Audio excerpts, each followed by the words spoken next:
Motivasi. Motivasi terbentuk dari adanya interaksi antara individu dengan situasi yang dihadapi. Motivasi bukanlah sebuah sifat pribadi, namun lebih ke dorongan seseorang untuk bekerja atau mencapai sesuatu tujuan. Teori menentukan nasib sendiri dan teori evaluasi kognitif memiliki manfaat untuk dipertimbangkan. Teori penetapan tujuan juga bermanfaat tetapi tidak mencakup ketidakhadiran. Tingkat perputaran atau kepuasan kerja. Teori penguatan dapat bermanfaat tetapi tidak membahas mengenai kepuasan pekerja atau keputusan untuk keluar.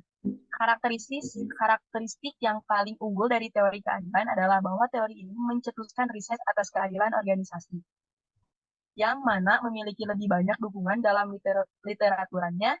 Teori ekspektansi dapat bermanfaat tetapi mengasumsikan bahwa para pekerja memiliki beberapa kendala dalam pengambilan keputusan, misalnya bisa atau informasi yang tidak lengkap dan keterbatasan dalam penerapannya. Next.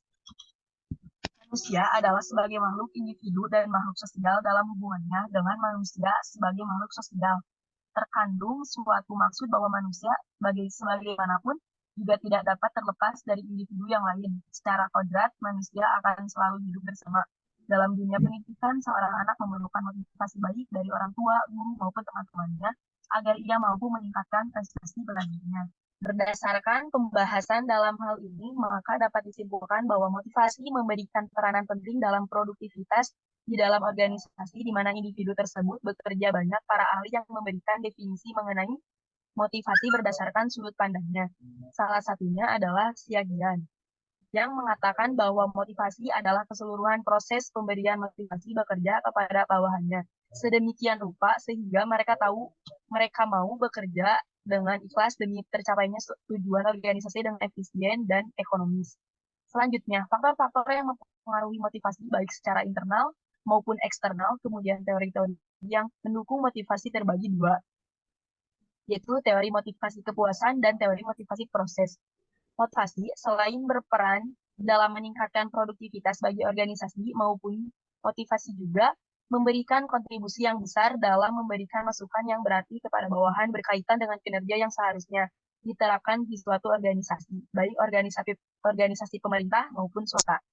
Perilaku kelompok merupakan respon-respon anggota kelompok terhadap struktur sosial kelompok dan norma yang diadopsinya. Jadi, ketika sebuah kelompok memasuki dunia organisasi, maka karakteristik yang di bawahnya adalah kemampuan, kepercayaan pribadi, penghargaan kebutuhan, dan pengalaman masa lalunya. Banyak teori yang mengembangkan suatu anggapan mengenai awal mula terbentuknya kelompok, mulai dari anggapan adanya kedekatan, ruang kerja, maupun tempat tinggal mereka, sampai kepada alasan-alasan praktis. Di dalam suatu kelompok yang sebenarnya para anggota mempertimbangkan diri mereka sendiri dan bergantung suatu dengan lainnya untuk mencapai tujuan umum, dan mereka saling berhubungan suatu dengan yang lain secara teratur untuk mengejar tujuannya atas dukungan dalam suatu periode waktu. Dimulai dari adanya kesamaan tugas pekerjaan yang dilakukan, kedekatan tempat kerja, seringnya berjumpa, dan beberapa kali adanya kesamaan kesenangan bersama. Maka timbullah kedekatan satu sama lain. Dan mulailah mereka berkelompok dalam organisasi tersebut. Di sini ada tipe-tipe dalam tim kerja, yaitu tim pemecahan permasalahan. Yang kedua, tim kerja yang dikelola sendiri. Yang ketiga, tim fungsional silang. Yang keempat, tim virtual. Yang kelima, sistem multi-tim. Fungsi bekerja dalam tim. Fungsi bekerja dalam tim antara lain bisa saja merubah perilaku, merubah sikap dan nilai-nilai pribadi, serta bisa turut serta dalam mendisiplinkan anggota lainnya. Selain itu, tim bisa digunakan untuk pengambilan keputusan, merundingkan, serta bernegosiasi atau bargaining. Selanjutnya ada manfaat bekerja dalam tim. Ada bagi organisasi, yaitu meningkatkan kualitas kerja, meningkatkan produktivitas kerja, meningkatkan kemajuan organisasi, meningkatkan mentalitas kerja. Bagi anggota, tanggung jawab atas pekerjaan dapat dipikul bersama.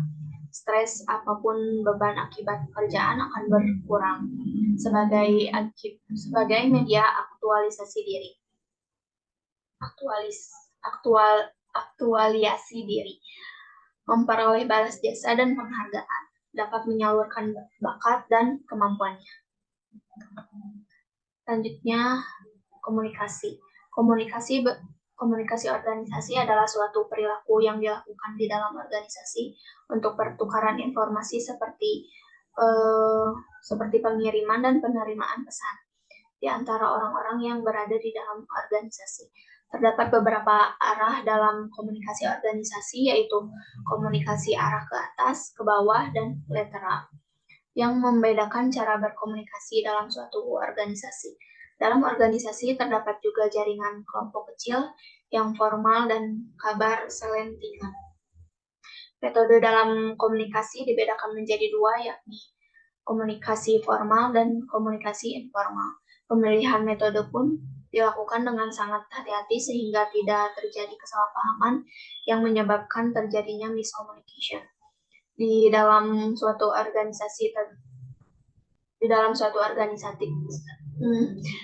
suatu organisasi tentunya terdapat berbagai budaya yang berbeda. Oleh karena itu, kita harus saling menghargai suatu perbedaan sehingga tidak terjadi perdebatan. Selanjutnya ada kepemimpinan. Kepemimpinan dapat diartikan sebagai kemampuan untuk mengarahkan pengikut-pengikutnya untuk bekerja sama dengan kepercayaan serta tekun mengerjakan tugas-tugas yang diberikan oleh pimpinan mereka. Kepemimpinan dapat juga diartikan sebagai kemampuan seseorang mempengaruhi dan memotivasi orang lain untuk melakukan sesuatu sesuai tujuan bersama. Sedangkan sifat dan konsep kepemimpinan itu ada lima tipe pokok kepemimpinan, yaitu tipe otoriter, tipe laissez-faire, dan tipe demokrasi, pseudo-demokratis, dan karismatik. Adapun faktor yang mempengaruhi perilaku pemimpin diantaranya keahlian dan pengetahuan yang dimilikinya, jenis pekerjaan atau lembaga yang dipimpinnya, sifat-sifat dan kepribadiannya, sifat-sifat dan kepribadian pengikutnya, serta kekuatan-kekuatan yang dimilikinya, serta internal seorang pemimpin dapat melakukan hal-hal yang dapat mengembangkan kemampuannya.